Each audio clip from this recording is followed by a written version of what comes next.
E aí, já pegou seu café?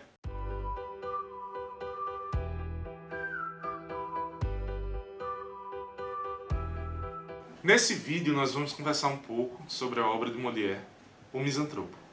Mas antes de entender o contexto da obra, é importante que a gente entenda em que momento ela se encaixa, né?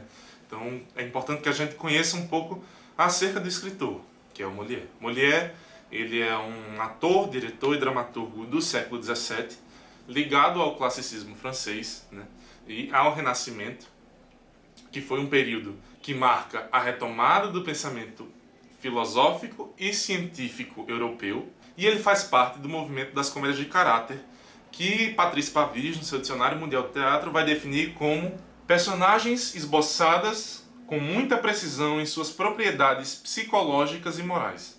Ela leva a um certo estatismo ao propor uma galeria de retratos que dispensam a intriga, a ação e o movimento contínuo para tomar corpo.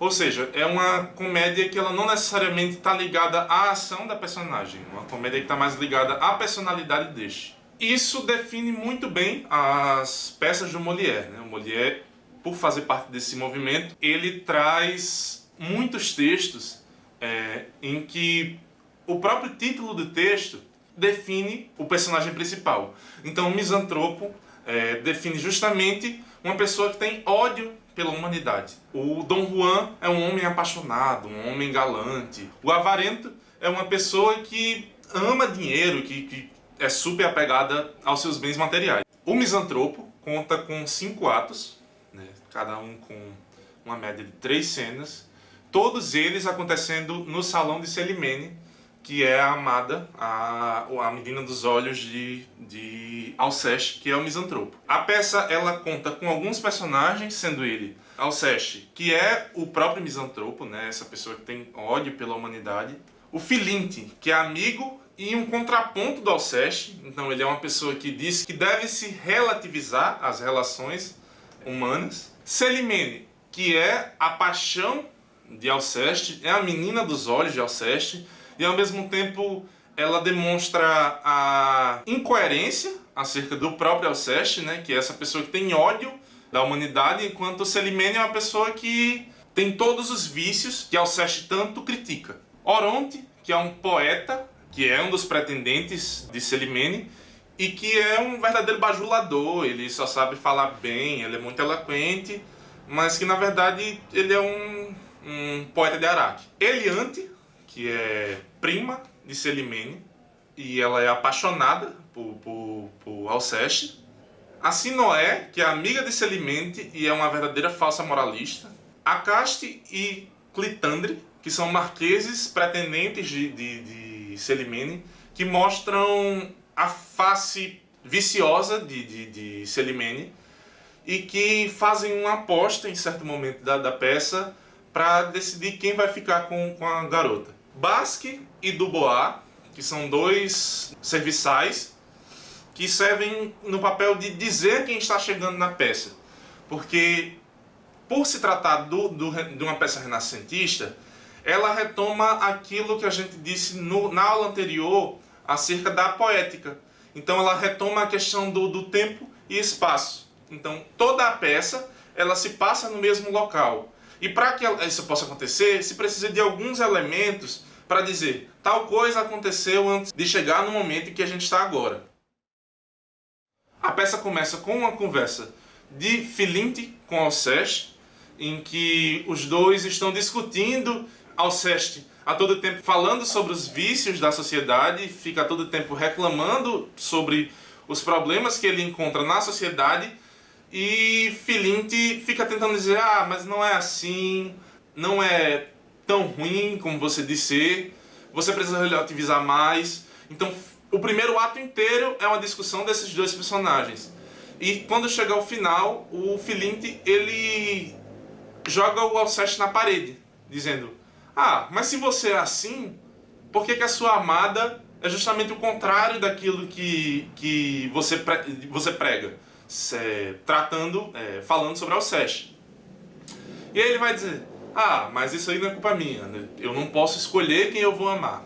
No segundo ato, nos é apresentado Celimene, e aí logo no começo rola uma discussão entre Celimene e o Alceste acerca da relação deles dois, né? Alceste é apaixonado e quer exclusividade na vida de Celimene, e ela insiste em receber pessoas na casa dela, insiste em ter outras amizades que não Alceste.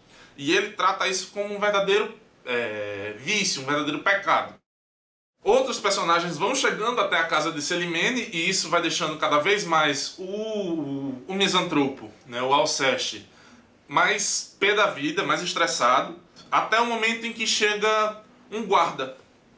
E esse guarda, ele fala para o Alceste que ele está sendo convocado a júri por conta de uma discussão que ele havia tido com Oronte. Oronte chega na casa dele para mostrar alguns versos que ele fez para Celimene, esperando que Alcestes vá dizer que os versos são bons e, enfim, mentir acerca dos versos. E Alcestes é a pessoa mais sincera do mundo, então ele faz questão de reclamar do texto, dizer todos os problemas que tem no texto, todas as falsidades que estão presentes ali. A trama vai rolando e Celimene, ela escreve uma carta e envia essa carta a princípio para Oronte. E quem acaba lendo é o Alceste.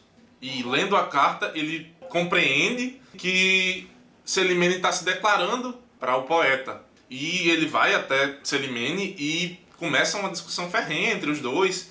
Ele chamando ela de falsa, chamando ela de mentirosa, dizendo que ela tivesse antes, no começo de tudo, dito que não sentia nada por ele, que dessa forma ele não teria nutrido nenhum tipo de sentimento. Enfim, a discussão vai rolando até que chegam novamente os marqueses e leem a verdadeira carta de Celimene, que na verdade ela não nutre sentimento por nenhum dos pretendentes dela, ela não se sente atraída por nenhum deles, justamente por cada um deles ter um problema em potencial.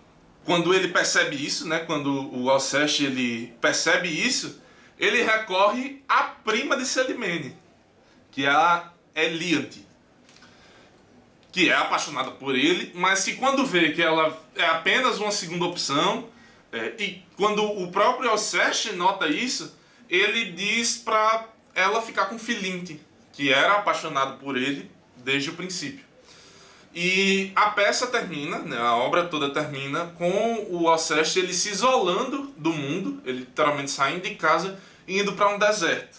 Nós não vemos essa cena dele saindo, mas nós conseguimos escutar ele falando, nós conseguimos notar ele saindo, porque sempre que uma cena vai entrar, ou que algum personagem vai entrar na conversa, ou que um ato novo vai entrar, tem um prelúdiozinho, algum personagem fala alguma coisa antes da ação acontecer. Então isso serve para demonstrar as mudanças de cena, as mudanças de ato que acontecem ao longo da trama. E isso é bacana, essa questão do deserto, porque ao longo de todo o texto ele vai dando umas pequenas alfinetadas, assim, dizendo eu vou me isolar, eu vou me isolar, eu vou me isolar, até que chega o final da peça e ele se vê isolado na própria sociedade. Ele diz, cansei dessa vida, cansei de ser rodeado por pessoas e vou me isolar de fato. E sai. Por se tratar de uma obra renascentista, é muito comum, nesse período, você ter peças homônimas com peças gregas. E com o Misantropo não é diferente. Assim, o Misantropo de Molière tem uma relação indireta com a comédia O Misantropo de Menandro. Então, você tem uma série de elementos que são semelhantes, como o título e a temática da peça, mas você tem personagens diferentes, você tem intrigas diferentes. Percebendo todo esse enredo, essa história, a gente nota que o Misantropo ele é muito, apesar de ser uma peça moderna, ela tem muita relação com a contemporaneidade, né? A gente tem muitos casos de misantropia presentes nas redes sociais, no convívio social, né? Pessoas que se isolam de grupos, se isolam de outras pessoas por terem pensamentos distintos, por não se sentirem obrigados a ouvir opiniões distintas das deles, né? E para isso a gente tem dois pensadores, dois filósofos pós-modernos que podem exemplificar um pouquinho disso tudo. Um deles é o Zygmunt Bauman, com a sua modernidade líquida, em que ele vai tratar um pouco sobre as relações sociais e quão líquidas, quão voláteis são elas. E para entender um pouquinho da personalidade do Alceste, tem o Byung-Chul Han, na Sociedade da Transparência, que vai tratar sobre a imagem que as pessoas passam na sociedade, o quão transparente as pessoas são e as mudanças que as pessoas têm na sociedade comum e no convívio privado. E para conhecer um pouco da obra de Molière, tem um filme dirigido pela Adrienne Muschini, de 1978, que fala justamente sobre o Molière. É isso, eu espero que vocês tenham gostado do vídeo.